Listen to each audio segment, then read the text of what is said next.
Mana boleh curi? Okay, hari ni kita nak main rakan serumah Couple quiz. So, saya akan start dulu. Okay, dah kahwin kan? So, kita tengok Patah ingat ke tak? Saiz kasut Patah 8.5 ke 9. Mira? Dia cakap apa? Okay, tadi dia tanya saiz kasut Saiz kasut 6.5 ke 7.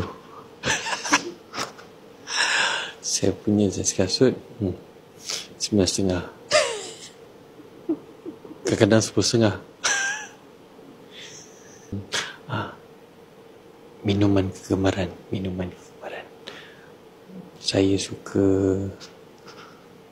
americano. Dia suka ais latte. Minuman kegemaran saya ais latte. Minuman kegemaran dia kopi. Baju apa yang first time kita jumpa? Warna dia. Patah pakai topi. Okey. Lepas tu Patah pakai warna biru. Jeans. Okey. Mira punya. Mira pakai jeans juga. Warna biru juga. Okey. Okey dah.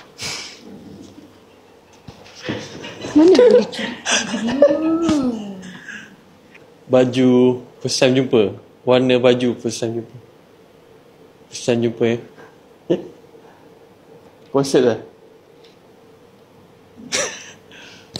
Saya pakai baju grey. Dia pakai baju putih. Kan? Kita nak review jawapan. Okey, yang pertama, saiz kasut pasangan. Okey, kita start dengan Mira. Mira 7. Saya cakap tadi 7.5. Okey lah, adalah juga 7. Tak okey. Apa? 9.5. Saya cakap 8.5 ke 9. Okey lah. Terusnya, minuman kegemaran. Kopi. Saya sebut awak latte. Betul. lah. Saya? Kopi.